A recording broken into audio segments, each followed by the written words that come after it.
하나님 말씀은 신약성경 히브리서 10장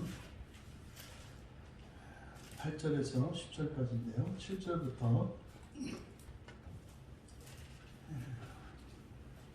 8절부터 10절까지 같이 읽겠습니다. 신약성경 362쪽에 있습니다. 함께 읽겠습니다. 위에 말씀하시기를 주께서는 제사와 예물과 번제와 속죄제는 원하지도 아니하고 기뻐하지도 아니하신다 하셨고 이는 다 율법을 따라 드리는 것이다. 그 후에 말씀하시기를 보시옵소서 내가 하나님의 뜻을 행하러 왔나이다 하셨으니 그 첫째 것을 해하심은 둘째 것을 세우려 하심이라. 이 뜻을 따라 예수 그리스도의 몸을 단번에 들이심으로 말미암아 우리가 거룩함을 얻었노라. 아멘. 지난주에 이어서 밧세바 사건에 담긴 복음이라는 제목으로 두 번째 설교를 이어가려고 합니다. 히브리서 기자는 놀라운 말씀을 우리에게 하고 계십니다. 구약 성경에 기록된 다윗의 범죄, 밧세바를 범했던 그 사건, 이 사무엘하 11장, 12장, 13장을 배경으로 하고 있는데 시편 51편과 시편 40편에 다윗의 그 고백, 죄를 깨닫고 하나님께 용서를 받고 그리고 하나님의 은혜를 찬양한 시가 시편 40편과 51편입니다. 그래서 시편의 말씀을 가지고 이 다윗의 범죄 사건 속에 예수 그리스도께서 다윗을 만나 주셨고 다윗에게 복음을 직접 전해 주셨다는 거예요. 그 사실을 이야기하는데 또 이제 오늘 우리가 읽은 말씀을 보면 8절에서 10절까지는 앞에 있는 내용을 반복하고 있는 걸 봤습니다만 9절에 내가 9절에 있는 내용 이것은 7절을 반복하고 있습니다만 또 그 뒤에 9절의 하반절에 보면 그 첫째 것을 해하심은 둘째 것을 세우려 하십니다. 그리고 10절에 9절의 이유를 나타내는데 왜냐하면 이러이러하기 때문이다. 그래서 우리가 거룩함을 얻었다. 그래서 지금 이제 8절에서 10절까지는 다윗에게 전하셨던 예수 그리스도의 복음 사건과 함께 다윗에게 전했던 그 복음을 예수님이 똑같이 전하셨다는 얘기를 하려고 하는 겁니다. 그러면 이제 9절 하반절에서 10절에 걸쳐서 여기에 이제 평행 부문은 요한복음 6장입니다. 그러니까 구약의 다윗의 범죄 사건과 예수님께서 제자들에게 오셔서 복음을 전하셨던 그 지상의 공생의 사역 가운데 요한복음 6장에 기록된 사건을 지금 한데 어우러서 히브리서 기자가 말씀하고 있는 겁니다. 이 내용이 이제 오늘 설교하려는 내용인데 핵심 내용입니다만 이제 한 절씩 우리가 살펴보면 먼저 이제 8절의 내용은 우리가 앞에서 살펴본 바와 같습니다. 다만 이것이 율법을 따라 드리는 것이다. 그러니까요, 이 율법이 뭡니까? 절대로 여러분이 성경을 보실 때 율법을 부정적으로 이해하셔서는 안 됩니다. 율법은 복음으로 이해를 하세요. 우리가 이야기하는, 우리가 사용하는 용어, 율법과 복음이라고 할 때 복음은 긍정적인 의미로 우리가 일반적으로 쓰고 율법은 부정적인 의미로 씁니다. 우리가 사용할 때. 근데 원래 성경에서는 그렇지 않다. 율법은 뭐예요? 구약 시대에 나타난 복음이에요. 율법은. 근데 그 율법은 그래서 온전하지가 않죠. 왜냐하면 충분히 다 드러나지 않았기 때문에. 그러면 율법을 통해서 이스라엘 백성들이 이해했던 구원이 뭐였습니까? 온전한 사람 되는 거였다고요. 온전한 사람 되는 거, 그리고 영광스러운 나라 되는 거. 그러니까 하늘 아래에서 이루어지는 구원이 이스라엘 백성들에게 구원이었다고요. 그래서 율법을 통해서 볼 수 있는 구원, 이것에 불과하다. 하지만 이 복음이라고 할 때는 이제 하나님이 직접 이 세상에 오셔서 이제 그 율법에 담겨져 있던 그 복음에 대한 아직 드러나지 않은 계시들을 직접 나타내 주신 거. 이걸 이제 우리가 복음이라고 하죠. 그래서 넓은 의미에서 복음은 성경 전체입니다. 그런데 이것을 좀 더 세분하면 충분하지 않은 복음인 율법과 그리고 완전한 복음으로 이렇게 나눌 수가 있는 거예요. 그러면 지금 예수님의 말씀, 그러니까 히브리서 기자에 의하면 7절에서 내가 말하기를 7절에 있는 내용을 좀 우리가 살펴봐야 되는데 7절에 보면 내가 말하기를 이렇게 되어 있지 않습니까? 내가 말하기를 이때 나는 누구겠어요? 이때 나가 예수님이시라는 거예요. 이때 내가 이때 내가 말하기를 하나님이여 보시옵소서 이 두루마리 책에 나를 가리켜 기록된 것과 같이 하나님의 뜻을 행하러 왔나이다. 이걸 누구한테 하셨다는 거예요? 다윗 앞에서 예수님이 이렇게 말씀하셨다는 거예요. 그럼 이 말씀 이게 요한복음 6장 아니죠. 요한복음에서 이 말씀을 또 한다고요. 내가 이 땅에 오신 예수님이 이 땅에 오신 목적이 뭐라고요? 하나님의 뜻, 아버지의 뜻을 행하러 아버지의 뜻을 하기 위해서 행하려 왔다. 요한복음 6장 38절에서 그렇게 말씀을 하세요.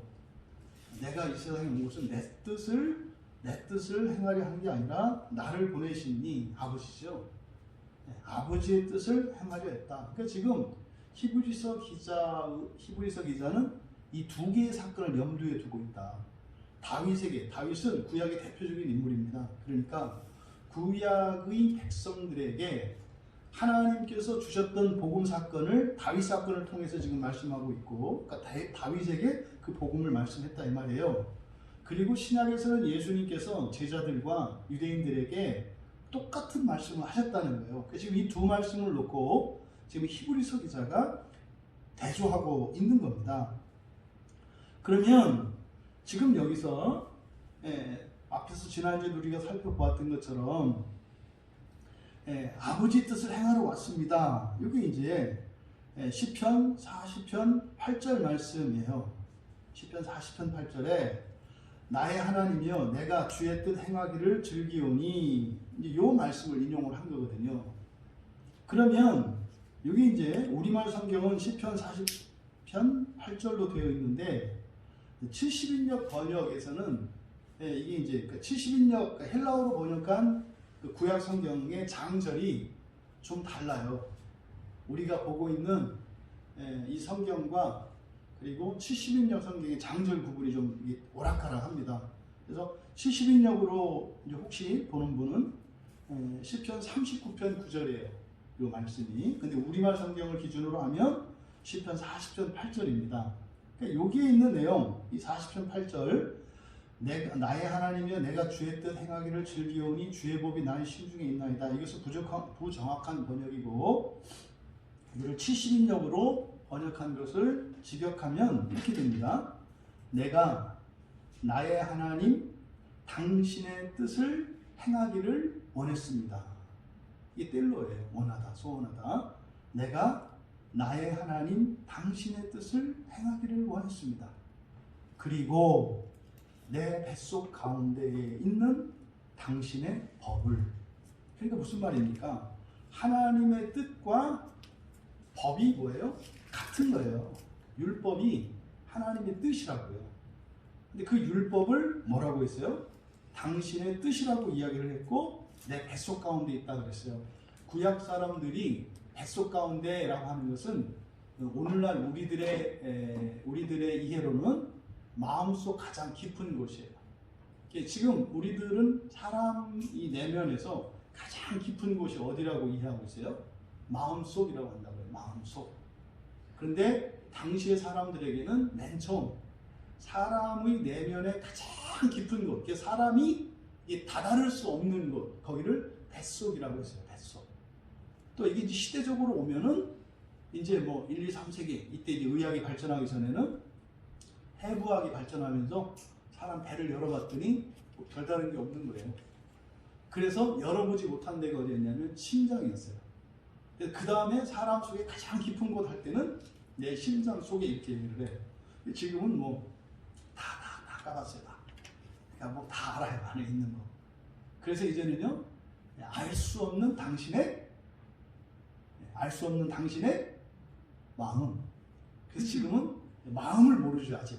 그래서 마음속에라고 했을 때는 사실은요 사람이 정확하게 이해할 수 없는 사람에 관한 어떤 본질에 무엇이 있는 이것을 마음속이라고 하죠. 그러니까 여기서 뱃속에라고 하는 것은 깊은 곳에입니다. 이게 이제 에레미야 언약에서는 새 언약에서는 뭐라 그래요?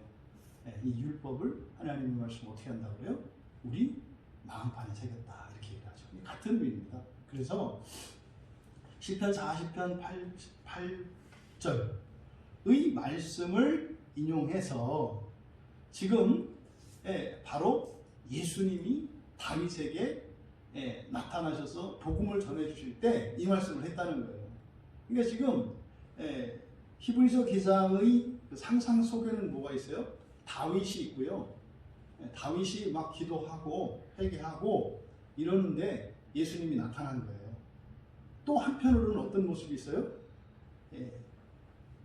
전에 이때는 지금 히브리서 기자가 이야기할 때는 예수님이 승천하시고 난 뒤니까 옛날에 예수님이 제자들과 함께 할 때 그때 제자들과 말씀하시던 그 장면과 다윗에게 말씀하시던 이 두 개의 장면이 지금 히브리서 기자 속에 있다 이 말이에요. 이 얘기를 시편 40편과 그리고 시편 52편 그리고 요한복음 6장을 가지고 두 개를 설명하고 있다는 겁니다. 그러면 요한복음 6장 38절에서는 아까 이제 읽어드린 것처럼 나를 보내신 이의 뜻 이렇게 얘기를 했다고요. 그러니까 나를 보내신 이가 누구세요? 하나님이세요. 하나님. 나의 하나님이시죠. 그렇다면 하나님의 뜻, 이 하나님의 뜻이 여러분 여기서 여러분들이 이제 아시죠? 블레일까요? 텔레마일까요? 만약에 블레라면 어떻게 되는 걸까요? 모든 사람이 그렇게 되는 거예요. 블레라면 모든 사람이. 텔레마면 어떻게 될까요? 그렇게 되는 사람도 있고 그렇게 되지 않는 사람도 있는 거예요. 그러니까 여기에서 하나님의 뜻 할 때는 부활에 참여하는 거거든요. 결국에는 영생을 얻는 거니까. 그럼 이게 텔레마일까요? 블레일까요? 여러분들이 알고 있는 바 금방 설명을 드렸잖아요. 만약에 블레라면 블레는 변함이 없는 거라 그랬죠. 이거는 확실히 되는 거라 그랬죠. 그러면 모든 사람이 정말 그 영생에 이르는 것이면 블레였을 거라고요. 모든 사람이 다 이르는 거면. 그런데 성경 안에는요 유기가 있어요. 유기가 누구로 정해져 있지는 않습니다. 그 유기는 사실은 누구겠어요? 자기가 원하는 사람이에요. 자기가 원하는 사람. 자기가 원하지 않는 사람은요 부활을 원하지 않고요 그 나라에 가지 않는 사람은요 하나님께서 억지로 구원하지 않으신다니까요. 이거는 하나님의 절대 주권이 무너지는 게 아니에요. 무너지는 게 아니에요. 왜냐하면 창세 전에 하나님이 창조 계획을 세우실 때 이미 하나님의 주권 안에서 주어진 선택권이기 때문에 바로 그 영원한 구원에 대한 자유로운 선택이 우리에게 있다는 것을 가르쳐줘요. 그러니까 여기서는 지금 텔레마라고요. 텔레마. 여기 다시 텔레마예요. 그러니까 텔레마는 하나님이 원하시는 건데 그는 반드시 이루겠다는 것이 아니고 이루시기를 기뻐하시는 거예요. 근데 원하지 않으면 강제로 하진 않으신다는 말이에요. 그러면요 하나님이 원하실 때 나도 원하는 사람들에게만 주어지는 거예요. 여기서 말하는 하나님의 뜻은. 그래서 하나님의 뜻은 반드시 이루어지는 분례가 있고 우리가 하나님이 기뻐하시는 뜻을 함께 기뻐하고 원하면 이루어지고 원하지 않으면 안 이루어지는 것도 있다. 그래서 안 이루어지는 이것이 하나님의 주권을 침해하는 게 아니다. 그러니까 분례가 안 이루어진다. 그럴 수는 없어요. 이건 절대적으로 이루어지는 거예요. 하지만 텔레마는 원하면 될 수도 있고 원하지 않으면 안 될 수 있다 이 말이에요. 그러니까요 교회 다니고 싶지 않은 사람은요 안 다녀도 돼요. 그러니까 이래야 저래야 항상 선택의 문제라고. 선택의 문제. 그럼 여기서 지금 하나님의 뜻은 뗄레마거든요. 뗄레마. 그러면 이제 구체적으로 그럼 예수님께서 하나님의 뜻을 행하러 왔다고 말씀했다는 거 아니에요. 근데 지금 뭡니까? 다윗의 구원과 관계된 거예요. 다윗은 지금 범죄했습니다. 심각한 범죄를 했어요. 근데 그에게 나타나서 예수님께서 하나님이 이 말씀하셨다는 거예요. 하나님 아버지의 뜻을 행하러 왔나이다. 그럼 이때 예수님이 다윗에게 했던 말은 하나님의 뜻을 전하셨겠죠. 그럼 그 하나님의 뜻이 무엇이겠는가? 이 구약 성경에는 정확히 안 나와 있어요. 이 내용이 요한복음 6장에 기록되어 있다. 그럼 이제 요한복음 6장으로 한번 가보세요.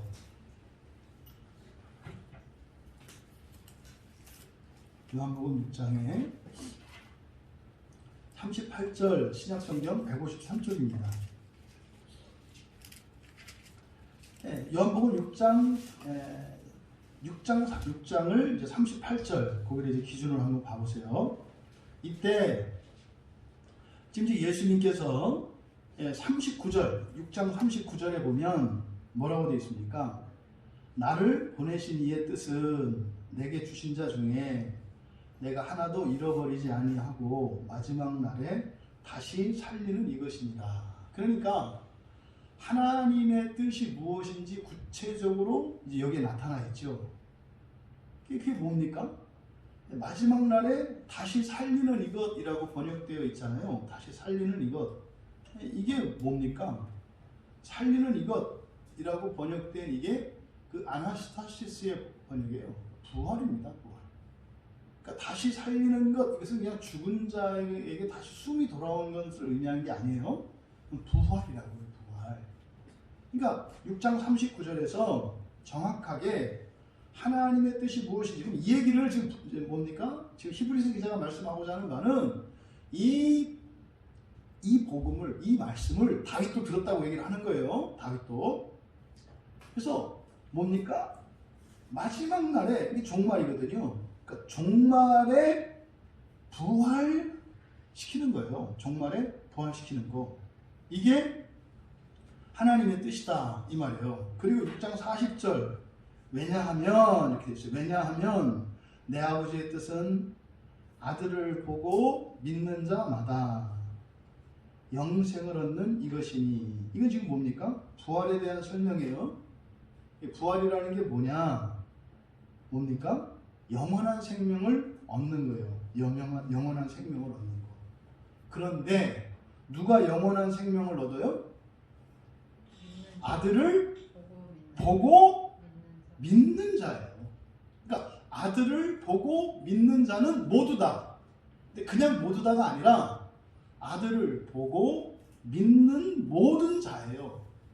믿는 모든 자가 영생을 얻는 겁니다. 이게 아버지 뜻이라는 거예요. 그러니까 모든 사람의 영생이 아니다 이 말이에요. 이랬을 때 반응을 보세요. 41절에서 41절 이렇게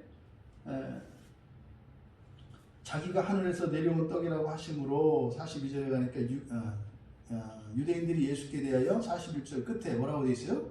수군거렸다 그래요. 수군거렸다. 그럼 밑에 52절 가보세요. 52절에 가면 유대인들이 서로 다투어 이르되 어찌 능히 자기 살을 우리에게 주어 먹게 하겠느냐 뭐 이렇게 얘기를 해요. 그러니까 지금 왜냐하면 자기를 떡이라고 참떡이라고 이렇게 말씀을 하니까 여기서 지금 다투어 말했다. 이거는 뭡니까? 난리가 난 거예요. 이게. 그러니까 이런 생각 저런 생각이 달라서 근데 어느 정도요? 뭐 죽일 정도로 서로 싸움파이 나는 거예요. 60절에는 제자들의 반응이 나와 있어요. 60절에 6장 60절에 보면은 제자 중 여럿이 듣고 말하되 이 말씀은 어렵도다 그랬죠. 누가요? 제자들조차. 제자들이 어렵다고요. 이 말씀은 어렵도다. 그래서 누가 들을 수 있느냐? 이게 지금 예수님 제자들의 반응입니다. 그러니까 이들도 지금 어렵다고 수근수근 내면서 그거 믿을 수 없다. 이렇게 얘기를 하는 거죠. 어떤 일이 일어난 줄 아세요? 66절에 가보세요. 그때부터 그의 제자 중에서 많은 사람이 떠나가고 다시 그와 함께 다니지 아니하더라. 다시 다니지 않더라고요. 지금 예수님의 제자된 사람들은요, 예수님에게 나왔던 많은 사람들 중에 소수의 사람들이에요. 그러니까 예수님께 처음에 나온 사람들은 굉장히 많았습니다. 왜냐하면 예수님에게서 이런 이적과 표적들이 막 나타났거든요. 그러니까 바로 예수님이 메시아라고 하는 이런 표적들, 또 이런 놀라운 기적의 일들이 막 일어나서 죽은 자가 살아나고 병들이 고쳐지는 일들이 일어났어요. 그러니까요, 온 이스라엘이 소동이 일어났었단 말이에요. 그래서 수없이 옵니다. 그런데 대부분은 병 고치고 귀신 쫓겨나가고 삶의 문제가 해결되면 돌아가요. 자기들 삶의 터전으로 간다고요. 그 많은 사람들 중에 그런 은혜를 체험한 사람들도 또 많지도 않아요. 그냥 와서 카드라만 가지고 돌아가는 사람도 많았어요. 그 은혜를 받을 때까지 기다리고 만나는 게 아니라 마치 한치에서 보더라 카드라카만 하는 사람이 있어요. 카드라. 또 그러다가 그 안에서 어쨌든 정말 그 이적을 체험하고 은혜를 입은 사람, 입었지만 떠나는 사람들도 있었고, 또 은혜를 입었고 또 그것들을 보았던 사람들 중에서 내가 예수님의 제자가 되어야 되겠다 하고 예수님의 무리에 합류한 사람들이 있어요. 이 사람들이 제자들이라고요. 이제 우리가 주일에 보았던 것처럼 그때 이제 70제자도 있고 12제자도 있고 또 그 이외 제자들도 많이 있잖아요. 그러면 성경에서 제자라고 하는 것은 여러 단계를 거쳐서 이제 예수님을 인격적으로 만난 사람들이고 믿는 사람들이에요. 그 상당한 정도의, 오늘날로 말하면 상당한 정도의 그 확고한 믿음을 갖고 있는 사람들이에요. 그 사람들이 제자들인데 그 제자가 66절에서 뭐라 그래요? 많은 제자들이에요. 많은 제자들이 무너진 사건이 바로 이 사건이라고요. 이 복음, 다윗이 들었던 그 복음. 예수님의 제자들에게도 똑같은 복음을 전했을 때 많은 제자들이 떠나갔던 복음이라고 말씀을 하는 거예요. 그래서 68절에서 예수님이 이제 막 많이 떠나니까, 그러니까 뭐요? 우리 교인 중에서 대다수 다 떠나간 거예요. 그래서 남은 사람들한테 물어본 거죠. 예수님이 68절에서 뭐라고 하셨어요? 한번 여러분들이 예수님 음성을 한번 물어보세요. 이 67절부터 68절 시작. 예수께서 12제자에게 이르시되 너희도 가려느냐? 시몬 베드로가 대답하되 주여 영생의 말씀이 주께 있사오니 우리가 누구에게로 가오리이까. 이게요 엄청나게 감동이 되는 장면입니다. 여러분 실제로 생각을 해보세요. 예수님을 따라다니는 제자들 중에 많은 사람들이 다 떠나갈 때 예수님이 남은 제자들에게 몇몇에게 물어본 거죠. 너희들도 갈 거냐? 이때 너희는 12제자겠죠. 12제자에게 너희도 갈 거냐? 이렇게 물어본 거예요. 그랬더니 베드로가, 우리 12제자들은 베드로의 고백을 통해서 알 수 있는 게 뭐예요? 영생을 믿었다는 거죠. 영생을 믿었다. 영생. 이게 지금 하나님의 뜻이라고 하는 것이, 그러니까 이 세상 사람들이 알아듣기 어렵고요. 하나님을 믿는 사람들조차도 잘 믿어지지 않고요. 오히려 그것을 대적하는 거예요. 여러분, 하나님의 뜻이 여러분들이 상식적으로 이해될 거라고 생각하세요? 있죠, 그런 뜻도. 근데 성경에서 말하는 우리를 구원하시는 하나님의 구원과 관계된 하나님의 뜻이 이렇게 인간적으로, 이렇게 상식적으로, 이성적으로 그걸 이해될 수 있다고 생각하시면 큰 오산이에요. 다른 경전은 오래 보면 다 이해가 돼요. 잘 생각해보면 자기가 무식하고 미련해서 깨닫지 못하는 거예요. 다른 거는. 근데 성경에 하나님의 뜻이, 구원과 관련된 하나님의 뜻이 우리에게 선포되었을 때요, 그건 머리 이렇게 써봤자 되는 게 아니에요. 그거는 어떻게 해야 되는 거예요? 믿음으로 받아들이는 거예요. 이해할 수 없지만 믿음으로 받아들이는 거예요. 그러니까 이것은요, 어찌 보면 도박과 같은 거죠. 이거 절대로 될 수 없는 거고 황당한 얘기고 사실 무슨 얘기인지도 모르겠거든요. 근데 그걸 믿는 겁니다. 그래서 앞으로 요한복음 6장 앞으로 다시 오시면 요한복음 6장 28절과 29절에 가보세요.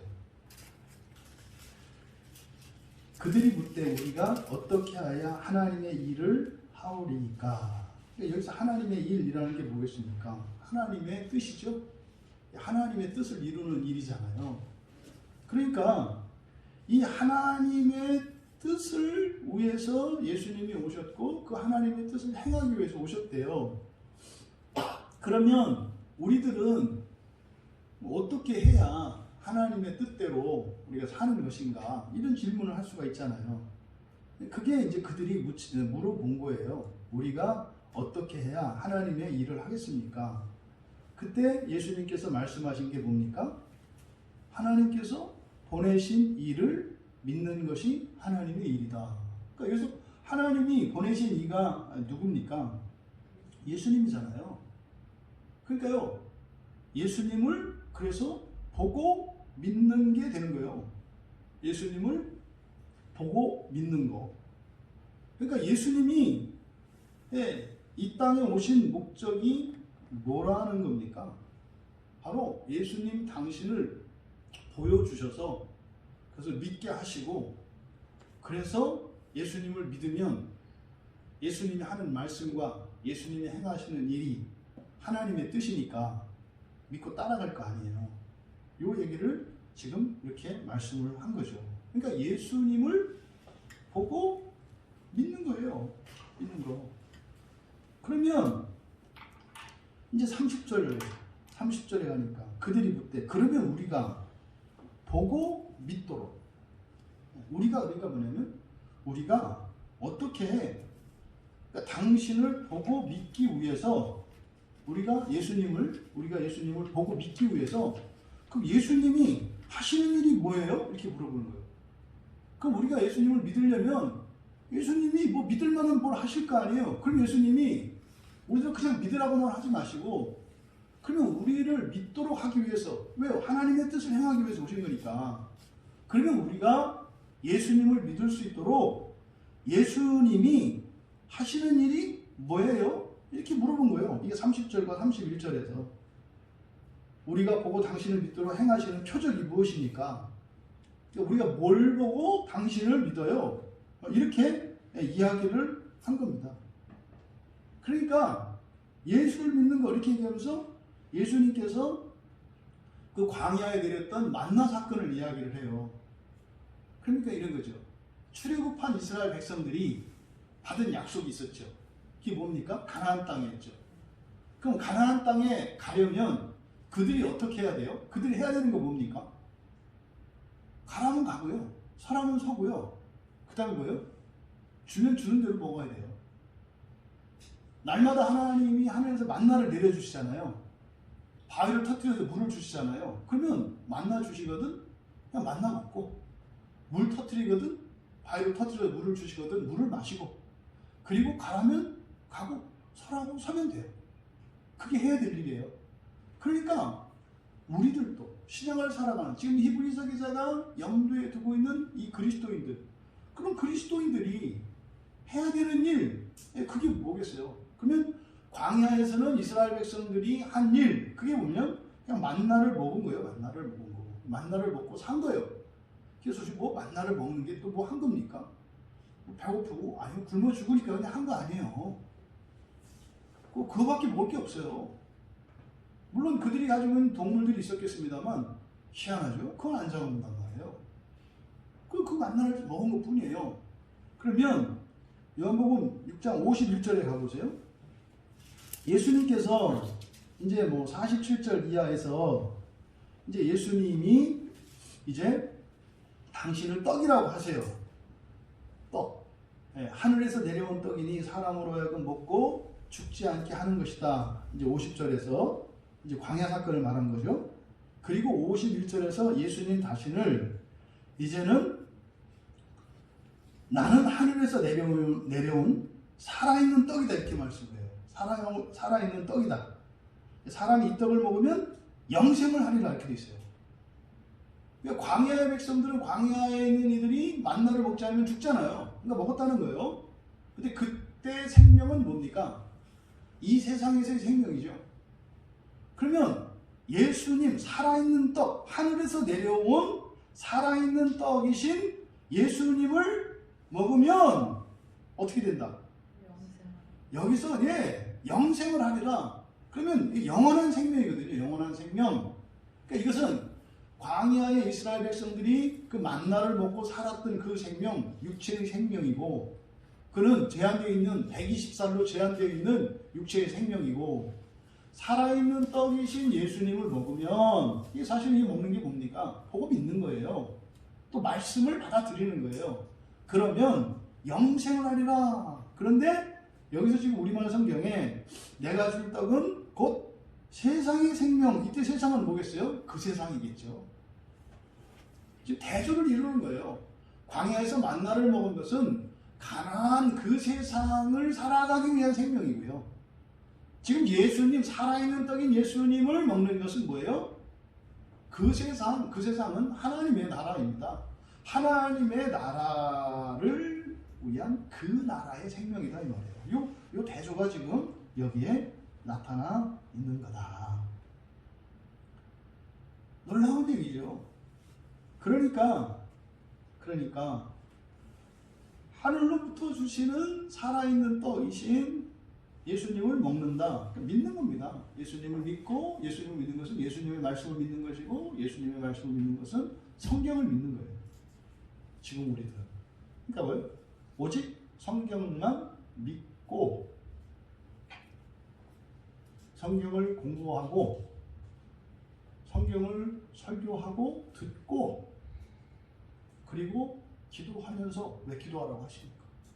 그리고 말씀을 실천하면서, 그리고 하나님의 은혜를 구하면서 하루하루 살면 돼요. 하루하루 살면 돼요. 요겁니다. 그러면 그 생명, 그 영원한 생명을 우리에게 주실 것이라고요. 33절에서도 하나님의 떡은 하늘에서 내려 세상에 생명을 주는 것이니라 이렇게 말해요. 생명을 주는 것이라.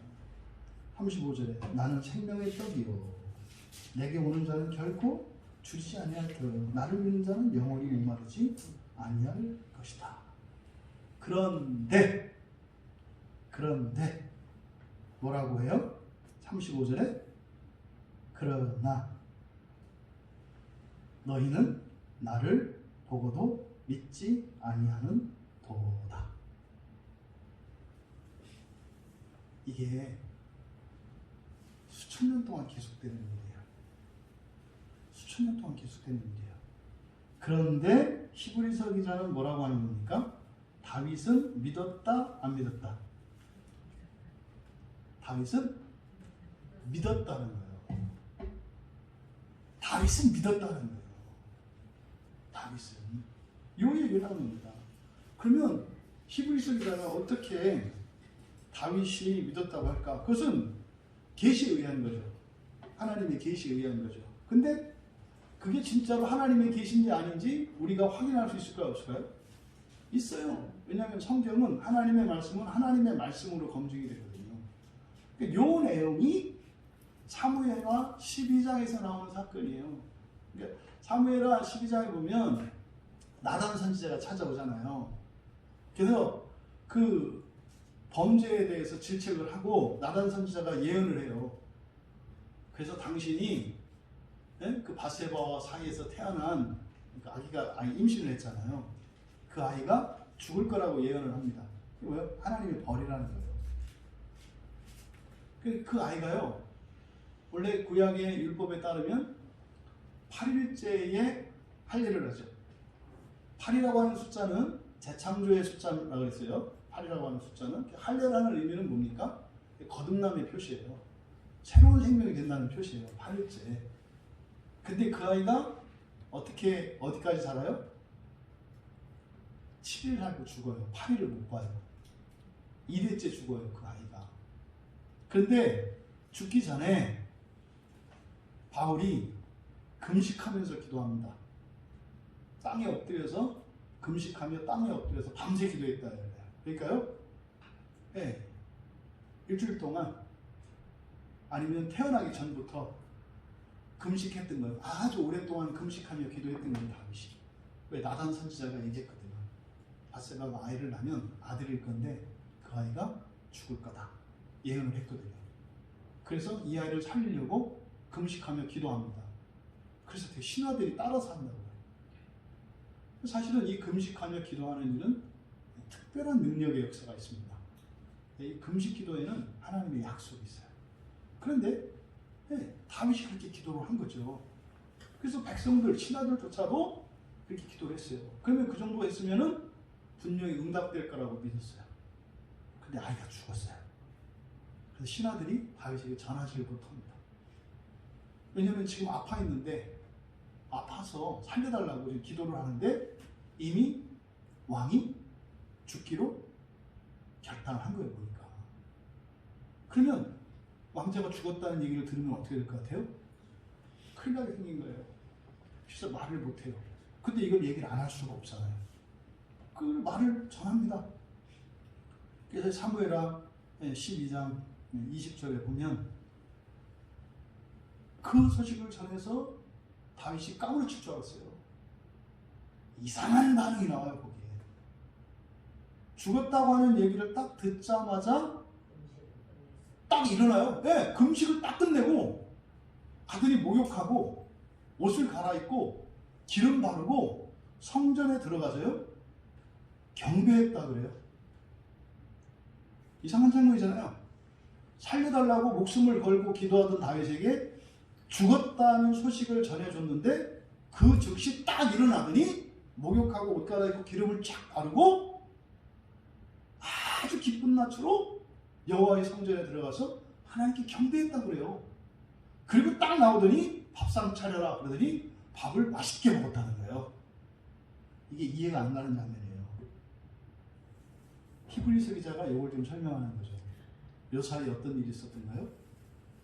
예수님의 이 영생에 대한 이 부활의 복음을 들으신 거예요. 그러면 이제 해석이죠. 그 죽은 아이가 어떻게 되었기에 다윗이 그렇게 애통해하고 죽을 것 같은 슬픔에 빠져있던 다윗이 갑자기 기뻐하며 나와서 밥을 먹은 근거가 뭘까요? 부활의 소망이에요. 부활의 소망이에요.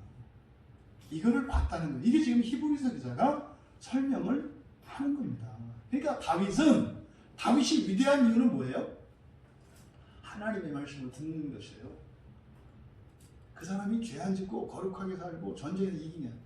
다윗의 위대함은 하나님의 말씀을 잘 들은 거예요. 범죄하였던 그때조차도 이 부활의 복음을 듣고 그렇게 마음 아파하던 다윗이 기뻐할 수 있었다는 거예요. 이거를 지금 히브리서 기자가 말씀을 하는 거죠. 그러니까 참 놀라운 말씀이에요. 그리고 나서 이제 다시 9절의 하반절에 보면 그 첫째 것을 패하심은 둘째 것을 세우려 하심이라. 이 말씀이 지금 사실은 하나님의 뜻, 다시 말해서 예수 그리스도께서 이루시는 구원, 예수 그리스도의 복음의 본질이 무엇인지를 가르쳐 주는 거죠. 이게 첫째 것을 패하심은 둘째 것을 세우려 하십니다. 여기서 또 이 단어가 문제가 되는 단어죠.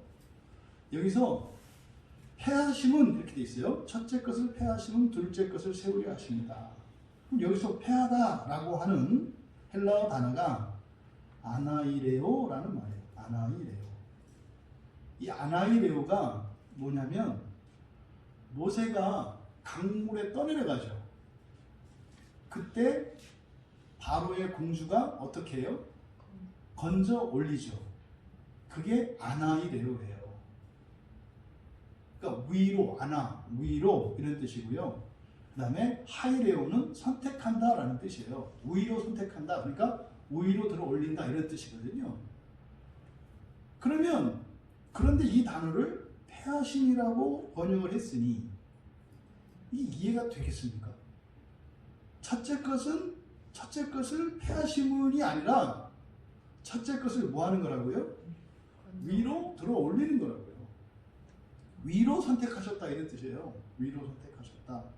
이게 사도행전 한번 확인해 보세요, 여러분들이. 사도행전 7장 21절에 사도행전 7장 21절에 가면 버려진 후에 이제 모세 얘기입니다. 버려진 후에 바로의 딸이 그를 데려다가 하고 번역되어 있어요. 데려다가. 이게 아나이레오예요. 아나이레오. 여기서 데려다가 라고 하는 것은 뭐예요? 물에서 건져서 이 말이죠. 그거를 데려다가라고 번역을 한 거예요. 그러니까 이게 지금 굉장히 중요한 단어인데 이 단어가 지금 잘못 번역된 거예요. 이게. 어느 정도로 잘못 번역되었느냐? 지금 여기서는 패하셨다 이렇게 번역됐잖아요. 그럼 사실은 패했다는 의미는 뭐냐면 강물에는 더 이상 없죠. 모세가 없잖아요. 왜? 거기서 이렇게 건졌으니까 강물에서는 없어요. 그러니까 강물에서 없어졌다는 뜻이거든요. 그러면 모세가 강물에서 없어진 게 좋은 겁니까? 그러니까 모세에게 좋은 겁니까? 나쁜 겁니까?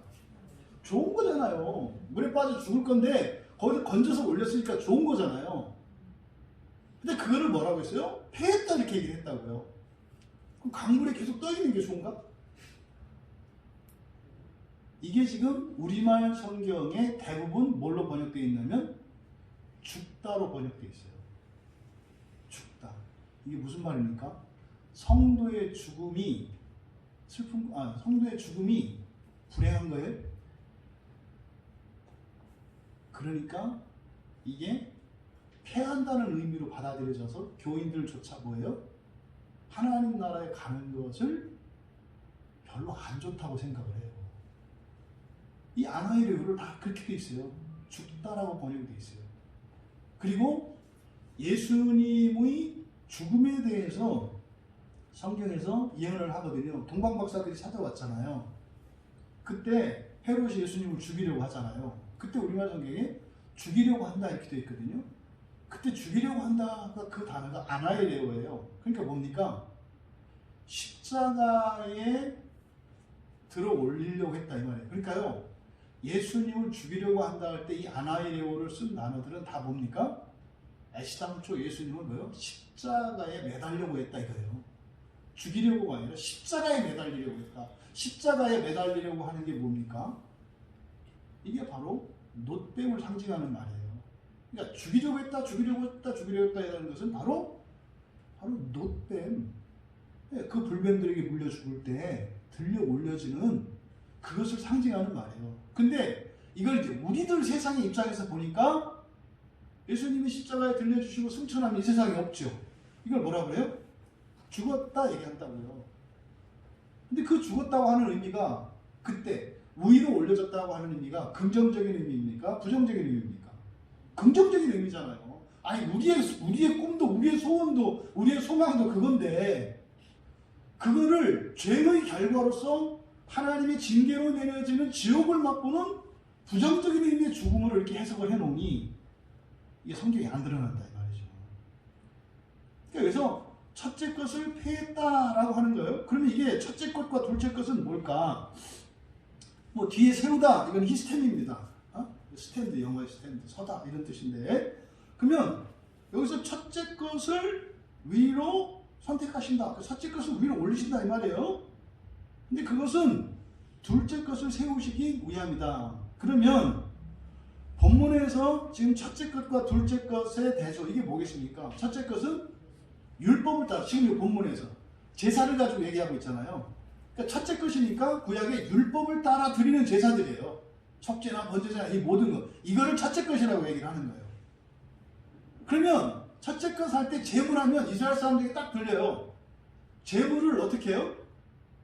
이렇게 들어서 이렇게 올려서 드린다고 하나님께 올려드려요.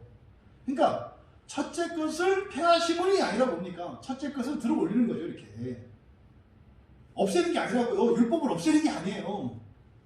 그렇게 들어 올리는 거라고요. 왜? 둘째 것을 세우기 위한 것이다. 그러니까 둘째 것은 뭐겠어요? 오늘날로 말하면 굳이 구약과 지금 비교한다면 구약의 제사와 신약의 예배를 하고 볼 수 있어요. 또 율법을 따라 살아가는 것과 복음을 따라 살아가라고 볼 수 있어요.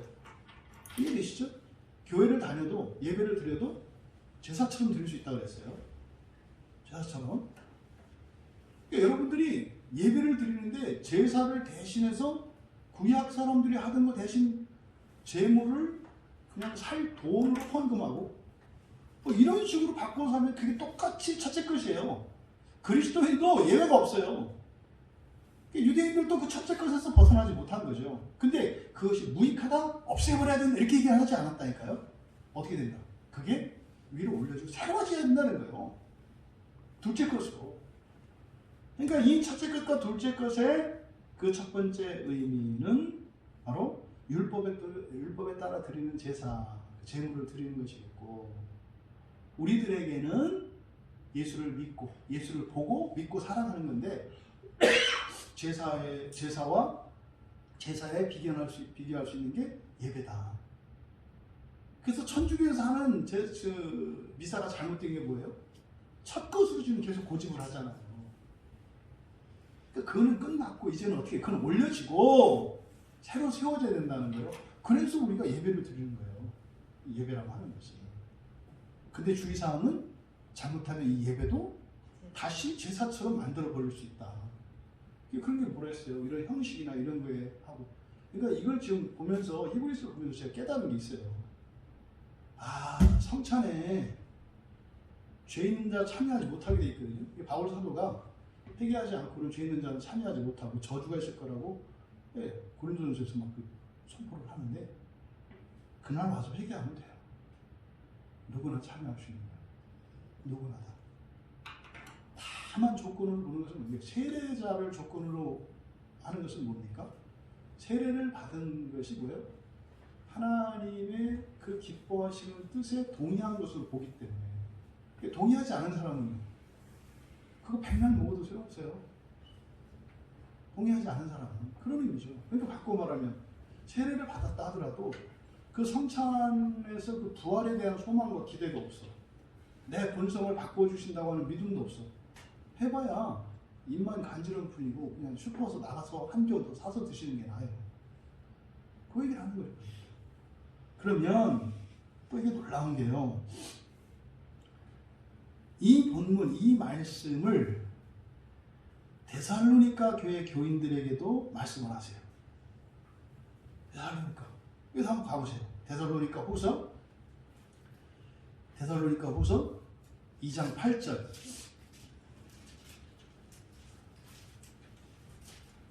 2장 8절에 보면 그때에 불법한 자가 나타나리니 주 예수께서 그 입의 기운으로 그를 죽이시고 강림하여 나타나심으로 폐하시리라. 여기 사용된 단어들이 여기서 불법한 자, 이 불법한 자가 나타나니 주 예수께서 그를 죽이시고 강림하여 나타나실 거다. 이때 지금 이 데살로니가 후서 이 말씀이 굉장히 중요한 말씀이더라고요. 이게 지금 우리가 보고 있는 이 히브리서 이 본문과 관련해서 굉장히 중요한 말씀이고 구원과 관련된 그 영생, 영화 이것과 관련된 굉장히 중요한 말씀이더라고요. 근데 그거를 지금 뭐 이렇게 연결지면 너무 길어지고 그냥 먼저 그냥 간단하게 요약을 하면 데살로니가후서 2장 8절에서 불법한 자 되어 있잖아요. 이 아노미아라고 그랬죠. 이게 아노미아. 그러니까 율법이 없는 무법이라고 했어요. 무법. 그러니까 범죄하는 것을 말하는 것이 아니라 법이 없는 이런 뜻이라고 그랬잖아요. 무법. 그때 불법한 자가 나타나리니. 그러니까 불법한 자 하면 누구예요? 성경에서 딱 떠오르는 게 아담이에요. 아담. 맨 처음에 그냥 떠오르는 게 불법한 자, 불법했다 할 때. 그리고 오늘날 우리들에게 불법이 아니라 이걸 무법이라고 하면 어떻게 된다고 했어요? 율법이 필요 없다 하는 거예요. 이게 되게 심각한 문제입니다, 여러분. 지금 교회 안에 율법에 대한 논쟁이 끊이지 않고 있거든요. 율법이 폐기됐다. 이게 뭐 이제 이거를 뭐 시민법으로도 나누고 시민법, 뭐 도덕법, 이렇게 해가지고 뭐 이거를 이제 이런저런 거로 이렇게 나오는데 이게 지금 성경에서는 분명히 그 불법 판자가 나타날 것에 대해서 예언했어요. 뭡니까? 율법 폐기론자들이죠. 율법 폐기론자들. 이때 율법이라고 하는 것은 율법을 지켜서 구원받는다 얘기하는 게 아니에요. 하나님의 뜻을 나타낸 하나님의 뜻으로서의 율법을 얘기하는 거예요. 하나님의 뜻으로서의 율법을 폐기하는 자들이에요. 이거의 대표가 누구예요? 아담이죠. 왜? 하나님의 그 법을 무시해버렸으니까. 이 무법한 자라고요. 그러면 둘째 것은 뭐겠어요? 그러니까 데살로니가 2장 8절에서 불법한 자가 나타날 거다 그랬고 누가 강림한다 그랬어요? 주 예수께서 강림한다 그랬어요. 그러면 둘째 것은 뭐예요? 예수세요. 둘째 아담이죠. 첫 아담과 둘째 아담에 대해 첫 아담과 둘째 아담으로 이해할 수도 있다. 그럼 여러분, 여러분들에게 첫 아담과 둘째 아담은 무슨 의미입니까? 옛사람과 새사람이죠. 옛사람과 새사람. 이거 뭡니까? 예수를 믿기 이전에 나와 예수를 믿고 난 뒤에 나. 그걸 뭐라 그래요? 그리스도인이라고 하죠. 또 하나님의 자녀라고 하죠. 그러니까 첫사람은 죽고요. 첫사람이 죽어야 돼요. 그래서 바울 사도가 나를 그리스도와 함께 십자가에 못 박았다 그래요. 왜요? 첫사람은 올려야 돼요. 어디다가? 십자가에다 같이 올려야 돼요. 예수님하고 같이 올려야 돼요. 또 그때 십자가에 올리는 것뿐만 아니라 그리스도와 함께 하늘로 올려야 돼요. 내 십자가에 나를 못 박는다라고 하는 의미는 두 의미예요. 옛사람이 내가 죽는 겁니다. 그리고 내가 어디요?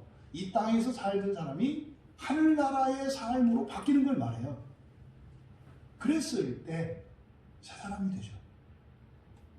이거 하나님의 자녀.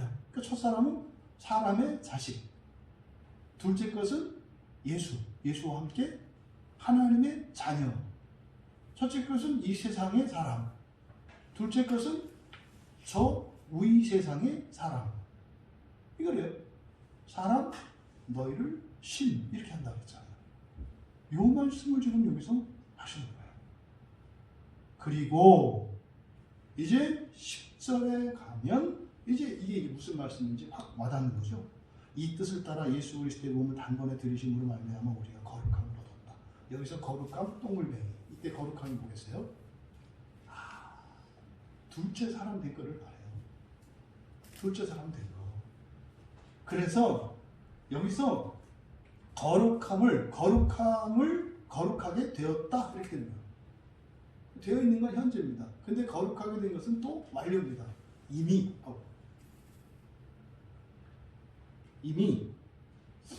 거룩하게 되었다 이렇게 되는 거예요. 이미 거룩하게 되었다.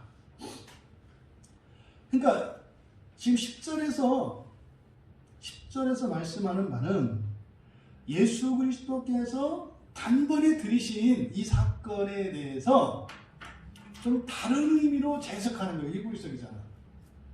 그러니까 거룩함을 얻기 위해서 누구를? 우리죠. 우리. 그죠? 그래서 우리가 거룩함을 얻었다. 근데 그 거룩함을 얻게 된 공로가 누구로 말미암은 것이다? 예수 그리스도로 말미암은 것이다. 근데 예수 그리스도의 구체적인 행동, 그게 뭐라고 했어요? 단번에 들이신 거라고 했죠. 그때 여기서 몸을 단번에 들였다. 이렇게 표현을 했어요.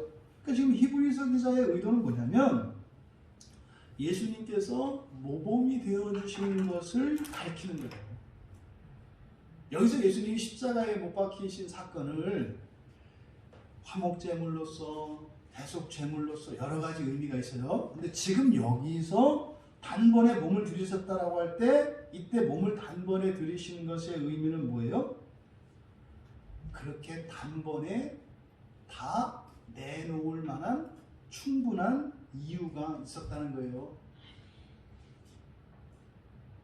모든 것을 다 그냥 내다 버릴 만한 충분한 이유가 그것을 버려서 얻는 그것이 더 가치가 있었다 라는 것을 예수님이 모범을 보여주셨다 이 말이에요. 예? 뭐 지금 백신을 1번으로 딱 맞아라. 그래서 어떻게 해요? 뭐 영국의 뭐 여왕이 그걸 맞았다면서요. 예? 그 고령의 몸으로도 위험한데 안 된다는데 예? 영국 여왕이 그랬다면서요. 예? 국민들이 불안해하니까 맞아도 괜찮다는 걸 내가 예? 이렇게 시범을 보여서 국민들이 마음 편안히 하겠도록 하겠다 이래가지고 영국 여왕이 맞았다면서요. 몸소 실천해서 보였다는 거죠. 그래서 히브리서 기자는 지금 여기서 예수님의 십자가에 못 박히신 사건을 부정적인 의미로서 얘기하는 게 아니라고요. 봐라, 예수님은 이 세상에서 왕도 될 수 있고 황제도 될 수 있었고 다 높임받을 수 있었는데 그거 다 버렸어. 우와 할 게 아니라 예수님이라고 해서 별다르게 생각하지 마라. 예수님도 왜 그랬다? 남는 게 있어서 했다는 거예요. 예수님이 하나님이신데 하나님도 그 엄청난 것들을 버리실 만한 그 무엇이 있었다는 거예요. 이게 밭에 감춘 도하고요. 진주장사가 제일 큰 진주 하나를 사기 위해서 자기가 가진 모든 걸 다 버리는 거. 그러니까요. 전 재산, 전 생명, 뭐 모든 것을 다 버릴 만한 이유가 있었다. 봐라, 예수님도 그렇게 했지 않냐? 지금 이 10절의 의미는 바로 모범으로서요. 그러니까 뭡니까? 그 영생을 위하여 우리의 이 육체의 생명과 이 세상의 즐거움과 기쁨과 만족까지도 다 버릴만 하다. 그래서 여러분 제발 부탁인데 사시면서 이런저런 어려움이 있고 불편이 있고 이렇게 할 때 늘 그걸 생각하시라고요. 내가 원해서 이렇게 하는 거고 이거 그럴만하다 이걸 잊지 마시라고요. 왜요? 예수님이 그러셨으니까. 그럴만하다. 나는 싫은데 이렇게 하지 말아야 말이에요. 그것 때문에 힘들다고요. 그것 때문에. 나는 사실 원하지 않았는데 뭐 이렇게 운명에 비켜라고 이런 거 하지 말라고. 근데 자꾸 우리는 어떻게 해요? 일단 여기서 좀 편히 살자고요. 이걸 못 벗어내니까 오히려 그것 때문에 못 누린다니까요. 사실은 그 생각을 버리면 어떻게 돼요? 놀라운 것은 사방이 무려싸움을 당한 것 같고 캄캄하고 어둠 속에 있는 것 같은데 거기 빛이 있어요. 그래서 기쁨과 감사가 안 사라져요. 어떤 사람은 더 많은 것을 모든 것을 자기 뜻대로 다 하고 살아가는데 어둠으로 꽉 차 있어요. 그 사람은. 근데 오히려 그걸 다 버리니까요. 빛을 봐요. 아니 이거는 땡초들도 알아서 무소유를 얘기를 하잖아요. 야 거기는 빛도 없어. 근데 그냥 탁 비워놓고 때려라 하고 딱 내놓으니까 마음 편안해지더라. 이거 스님들도 다 하는 거예요. 물론 스님들도 그게 잘 안 돼서 용을 쓰기는 하는데 실제로 그렇다니까요. 딱 내어 맡기면 그래 운명아 내 마음대로 해라. 그렇죠? 혹시 여러분 주변에 가위 많이 들리는 사람들 가위를 이겨내는 좋은 방법이 있어요. 가위눌림이 심한 사람들 심각하거든요. 그때 그냥 맡기는 거예요. 갖고 놀아라 이렇게. 줘버려. 귀신이 됐든 뭐가 됐든 그냥 줘버려. 그래 갖고 놀아. 그러면요 놀다가 심심해서 가요. 한 단계 더 나가 거기서 뭐요? 기도하면 되죠. 나는 그냥 맡겨버리고 기도해요. 그냥 이렇게. 죽는 자리에 날 던져버리고 기도해요. 넌 나 죽여. 나는 기도해서 하나님으로부터 살게. 100번 죽이면 101번 살리세요. 안 죽어요? 이게 인생에 대한 여러분들의 태도입니다. 예수 그리스도께서 사셨던 삶은 위대한 성자이시기 때문에 특별한 분이시기 때문에 여러분들보다 뛰어난 분이기 때문에 하나님이시기 때문에 아니라니까요. 뭐요? 영생을 위해서는 그렇게 살만하다는 거예요. 이게 깨달아지시면 여러분 한 60년 도 닦은 도사보다 나은 거예요. 이게 진짜로 여러분들의 믿음으로 받아들여 여러분 삶이 온다면 이제 귀신들은 다 죽었어요. 못 괴롭혀요 여러분들. 여러분들을 대적할 자가 없어요. 절대로 대적 못해요. 예수 그리스도의 복음을 지금 히브리서 기자는 말씀하고 있는 거예요. 여러분들이 하나님으로부터 부르심을 받고 예수를 믿고 세례를 받았잖아요. 제자들이 예수님을 따른 것처럼 우리가 많이 왔잖아요. 그런데 떠나가는 자리가 어디라고요? 영생의 자리라고요. 부활의 자리라고요. 이게요, 한두의 문제가 아니고 수천 년 동안 넘어지고 포기하고 돌아갔던 자리가 바로 여기라고요. 이거는 우리가 살고 있는 오늘 이 시대에도 동일하게 적용돼요. 동일하게 적용돼요. 아담도 그걸 버린 거거든요. 아담도 그 선악을 알게 하는 나무의 열매를 먹지 않고 그냥 생명나무 열매나 따먹고 살면 영생을 얻는 거예요. 그런데요, 안 믿어져요, 영생이. 선악과를 먹어야 하나님 손 될 것 같아요. 그게 안 되는 거예요. 그러니까 뭐예요? 용 쓰지 마라. 용 쓰지 마라.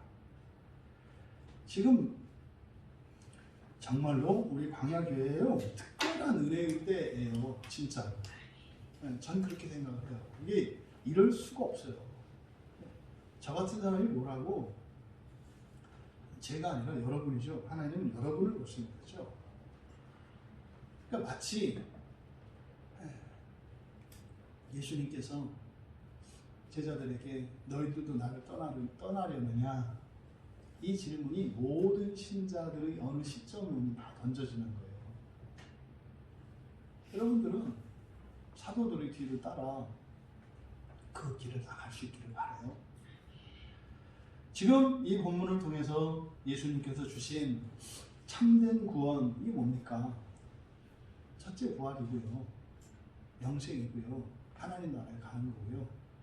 그 나라에서 하나님과 영원히 함께 사는 거예요. 그러니까 하나님의 뜻을 이루시는 것, 즉 영생을 주시는 것이 예수님이 이 땅에 오신 목적이에요. 이 세상을 살아가면서 얻는 구원은 이미 구약 성경만으로도 다 주어져 있어요. 그렇잖아요. 가나안 땅에 대한 약속이 있잖아요. 물질과 장수와 그 보호와 절대적인 안전과 모든 약속이 이미 구약 성경에 다 있어요. 그들이 알지 못했던 거, 구약 성경만으로는 다다를 수 없었던 거, 이거를 우리가 굳이 참 복음이라고 말한다면 그게 뭐냐? 영생에 이르는 것이고, 영생에 이른다는 것은 그냥 이 모양 이대로 죽지 않고 내 뜻대로 사는 게 아니라 뭐다? 신이 되는 거다. 예수님의 말씀대로 너희를 신이라 하였지 않느냐, 신이라 하였지 않느냐, 신인이 되어서 영원한 나라 살아가는 거. 정말 감사한 것은 여러분들이 예수님의 이 말씀을, 이 참 복음을 여러분들이 받아들인다는 거예요. 정말 그 생각 많이 해요. 여러분들이 그걸 믿지 않고 받아들이지 않았다면 광야교회 못 있습니다. 분명히 떠나게 돼 있어요. 이상한 얘기하는 것 같고 없는 얘기 같고 분명히 떠나게 돼 있어요. 그런데요, 또 광야교회를 다니거나 이런 게 아니라 뭐예요? 예수님께서 제자들에게 주시고자 하셨던 그거, 하나님의 뜻, 그것이 바로 영생이었다는 겁니다. 영생. 그것을 위하여 여러분들이 살아가시기 바랍니다. 그래서 예수님이 우리를 불러주셨다고 하는 사실. 그러니까 여러분이 예수를 믿고 하나님을 믿고 기도하고 이렇게 하는 목적이 이 세상에 있지 않아요. 하지만 그걸 구하지 말라고는 안 해요. 그죠? 구하라고 하신다니까요. 앞서 말씀드린 것처럼 우리가 그래서 기독교인이 영생을 바라보고 살아가는 기독교인이 살아가는 방식은요, 영생을 끝점으로 둬야 돼요. 영생. 그리고 우리 현재의 삶이 있잖아요. 그래서 현재의 나와 영생, 이걸 종말론적, 우리 신앙의 선배들은 개혁신앙에서는 이걸 뭐라고 하냐면 종말론적 삶이라고 해요. 종말론적 삶. 그러니까 그 종말을 목표로 딱 찍어 놓는 거예요. 그리고 나를 찍어 놓는 거예요. 그럼 내가 살아가는 삶의 방식은요, 여기에 있지 않습니다. 이렇게 다른 데로 가 있어요.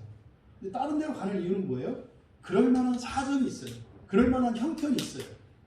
그럴 만한 나의 영적인 상태나 수준이 있어요. 그래서 목표는 여기인데 나는 그 목표에서 벗어난 삶을 살아왔고 살고 있어요. 그리고 그렇게 살고 싶어 해요. 그러면요, 이것과 이것을 어느 것을 목표점으로 두냐에 따라서 현재의 삶을 목표로 두면 영생은요 방향이 달라요. 그래서 어떻게 해요? 이 길에서 떠나가게 돼 있다고. 떠나가게. 그럼 어떻게 살아야 돼요? 종말을 영생을 목표로 두고 현재의 삶을 꺾어서 이리 와야 되는 거죠. 얼마나 힘들겠어요. 네? 이거 얼마나 힘들겠어요. 네? 허리둘레 1인치 줄이는데 얼마나 힘든지 아시잖아요. 그냥 이 뱃살 그 1인치 줄이는데도 이게 그냥 죽을 만큼 힘든데 그 우리의 본성을 바꾸고 인생 전체를 바꾸는 일이 쉽겠냐고요. 어떻게 그걸 쉽다고 생각을 해. 근데 이것도 사실 우리가 노력하는 게 아니에요. 우리가 지은 죄 때문에 생기는 부작용을 하나님이 우리를 고치시는 도구로 쓰셔. 그러니까 좋은 건 좋은 것대로 먹어라 이 말이죠. 하지만 나쁜 것만 갖고 내가 너를 구원할게. 이게 지금 하나님이 구원하시는 방식이죠. 여러분, 히브리서 기자는 지금 그렇게 말하는 거예요. 다윗은 그것을 믿었다. 다윗은요, 첫째 부활에 무조건 참여했어요. 유일하는 거예요. 다윗은 첫째 부활에 참여했다고요. 여러분이 예수 그리스도와 함께 실제로 역사 속에 첫째 부활에 참여한 적지 않은 성도들이 있습니다. 근데 결코 많지는 않습니다. 그래서 이 밧세바 사건에 담겨있던 이 참복음, 이것과 예수 그리스도께서 영생에 대한 복음을 전해주신 것, 이 두 가지를 동시에 히브리서 기자가 우리에게 설명을 해주신 거예요. 여러분들은 그 영생을 향하여 살아가시렵니까? 아니면 영생을 버리고 싸우려 양은 냄비 인생을 사시렵니까? 우리는 결단하고 영생을 향하여 살기로 결단한 자들인 줄 믿습니다. 여러분 인생이 그래서요 어떻게 돼도 기쁘고 감사하고 영광스러워요. 왜요? 이미 거룩하게 되었기 때문에. 하지만 우리가 그 나라에 이르기까지는 그 사이에 낀 존재로서 육체적인 고통도 있고요, 마음의 찢김도 있고요, 좌절도 있고 낭망도 있고 근심도 있어요. 그것은 뭡니까? 그 모든 것들은 우리로 하여금 주님 앞으로 나아가게 하는 이유가 됩니다. 그 모든 것들은 기쁨도 감사도 주님 앞으로 나아가게 하는 이유가 됩니다. 다만 내용이 다르죠.